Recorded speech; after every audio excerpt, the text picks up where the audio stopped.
Welcome to the deep dive. Today, we're really getting into something quite ambitious. It's a proposal, a kind of blueprint for global harmony.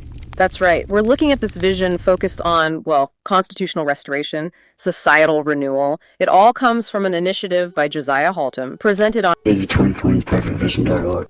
Our mission here is to unpack it, right? Yeah. Understand the main pillars, see how it aims for peace and justice globally. Exactly. And it positions the U.S., interestingly, as a key player in forming what the source calls a New World Agreement. So yeah, let's dive in. Okay, first up is this idea of constitutional restoration. Now, the proposal makes a really specific and maybe controversial claim about the Act of 1871.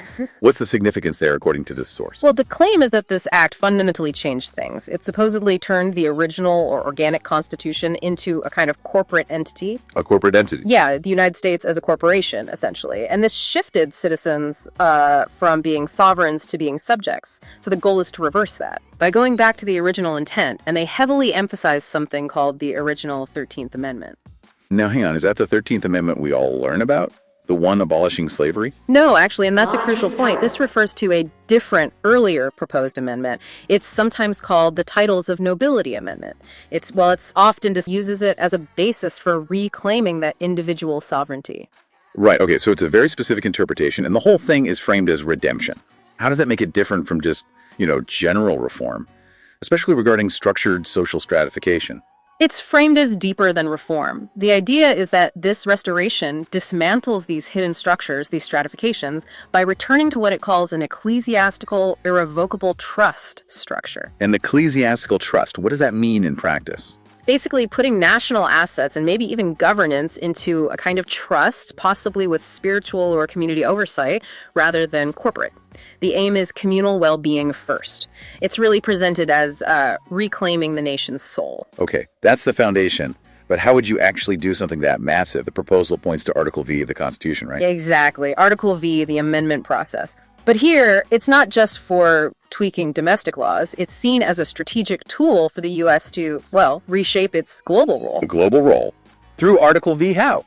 The idea is that an Article V convention could propose amendments aimed at, and this is their phrasing, world peace and Jubilee, strengthening international cooperation through constitutional means. That seems like a leap, using a domestic mechanism for global change. How do they connect those dots? It's definitely a unique take. The proposal ties this to former President Trump citing a specific final executive order from November 2nd, 2020, and also a New Zen News press brief suggesting he's set to revive an order and declare 2025 the year of Jubilee. Which brings us straight to the third pillar, Jubilee. Now, this has biblical roots, right, Leviticus? Yes, exactly. The biblical Jubilee was about resting the land, freeing servants, forgiving debts, returning property. Its purpose, essentially, was resetting the scales, restoring equality, preventing long-term poverty. So how does this ancient concept translate into the modern world, according to this vision? It's used as a powerful metaphor, really, for sweeping societal reform. Think addressing unsustainable debt, both national and global. Okay. Fighting modern forms of servitude, like human trafficking. Promoting more equitable distribution of resources worldwide. And dismantling what it calls structural violence, basically, resetting unfair systems. It's a massive reset. It truly is. It's presented as the foundation for this New World Agreement, guided by a principle they cite from Colossians, peace through unity. It's trying to blend these ancient moral or spiritual ideas with modern legal frameworks. A very different basis for international relations, not just geopolitics, but moral restoration. So we've got constitutional restoration, Article V is the tool, and Jubilee is the goal. Where does it go from there? The proposal looks even further ahead, doesn't it? It does. It envisions this future of abundance and unity, but then it gets into more, let's say, speculative territory. How so?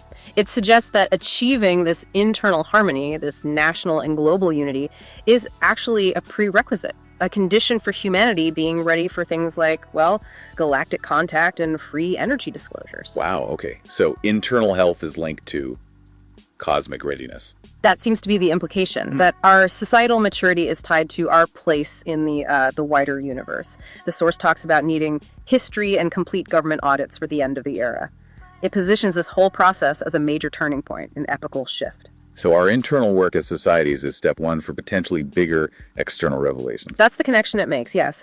Readiness isn't just technological, it's about our collective consciousness. Well, this has certainly been a deep dive. We've gone from the U.S. Constitution, biblical concepts, global agreements, and right out to potential galactic connections. It's incredibly expansive. It really is. And ultimately, it's presented as a call to action. It uses phrases like, we win when we are one, and Aha. redemption is among us.